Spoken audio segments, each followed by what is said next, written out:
Hi everyone, this is Alan Rosinski, Principal Broker of Metro Manhattan Office Space. Good afternoon. Last Sunday was the 50th New York City Marathon. It was canceled twice in the previous 10 years. Considering there is still a pandemic, it's remarkable that it took place this year. In 2012, the marathon was canceled because Superstorm Sandy crippled New York City. And last year, COVID-19 officials canceled it because of the virus. These were the only times since the first race in 1970 that the marathon didn't happen. Even though it's only a single race on a Sunday afternoon, the New York City Marathon profoundly impacts the city's economy. Hotels, restaurants, tourist sites, and lots of other businesses all benefit from this event. According to the nonprofit organization New York Road Runners, the marathon generated $415 million for the city in 2014, boosting tourism, shopping, and all the tax revenue that goes with that. An academic journal named Economies did a study on New York City's hotel use. They looked at the number of available hotel rooms in New York City when the marathon was canceled in 2012 because of Sandy. They compared it to several other years when the marathon ended up taking place. The study showed that about 4,000 hotel room bookings are the direct result of people coming to see, attend, or support the marathon. Charities and nonprofits also benefit from this event. Competitors regularly raise donations for their runs.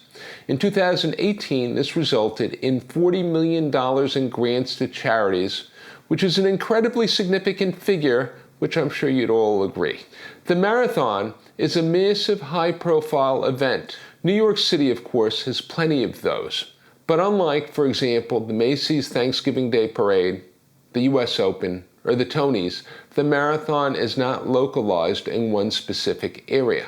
The route for this event goes through all 5 New York City boroughs.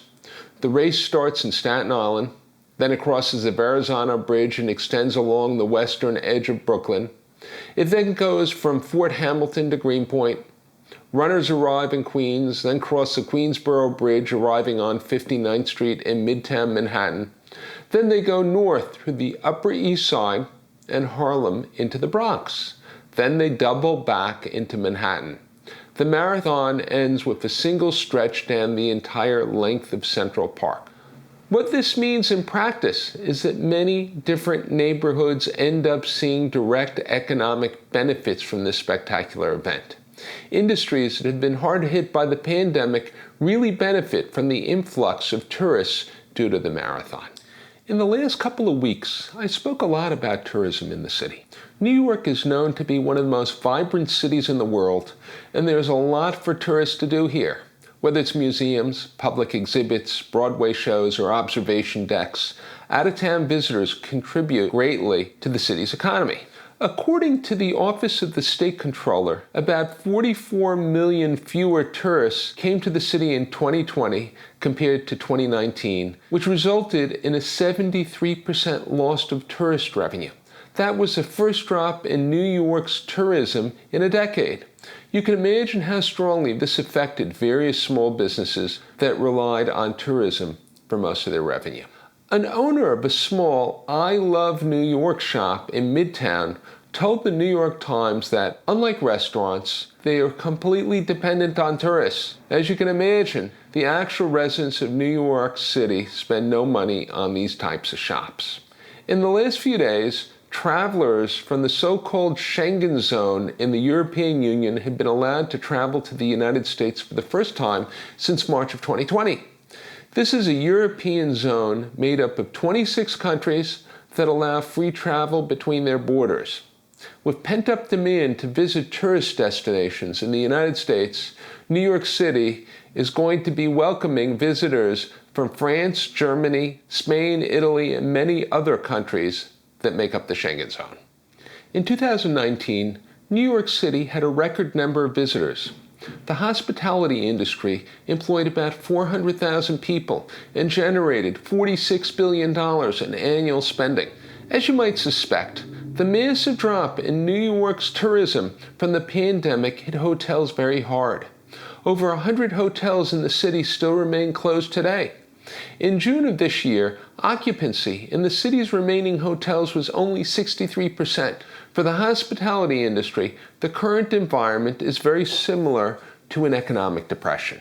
Even so, there have been some signs of improvement in that sector. Occupancy rates are going up, and investors have shown interest in individual properties. This summer, Andrew Farkas of Island Capital Group purchased the Lexington Hotel in Midtown Manhattan for $185 million. The seller didn't do too well, apparently. That hotel was originally purchased for over $300 million only a decade ago.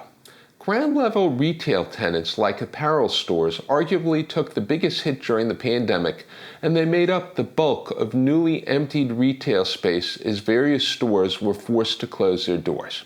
Landlords have responded with significant incentives for street-level businesses. Some leases may include 10 months of free rent, and asking rents have dropped around 9% across most of Manhattan.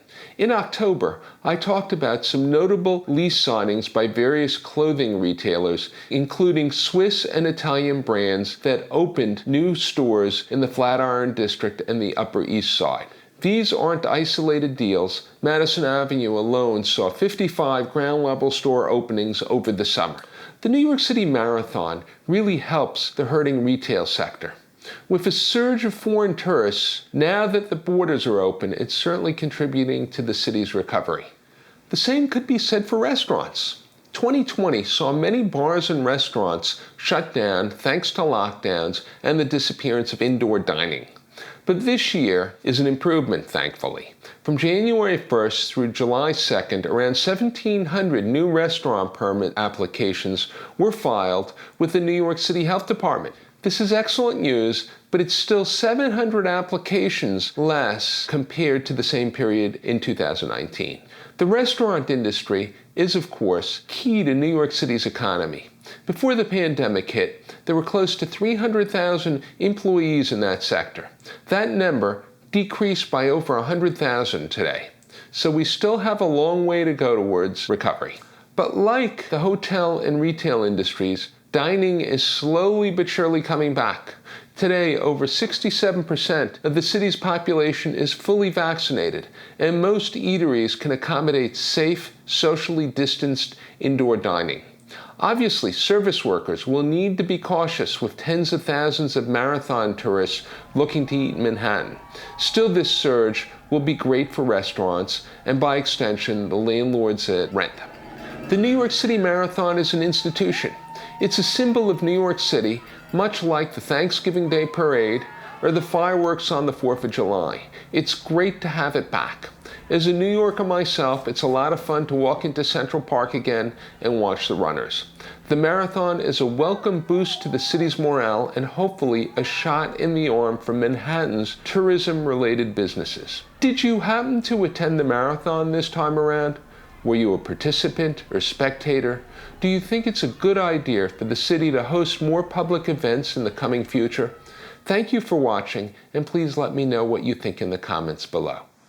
If you found this content interesting or helpful, I'd be happy if you subscribe to my YouTube channel. You can always find me on Twitter. My Twitter handle is @MetroManhattan. Until the next time.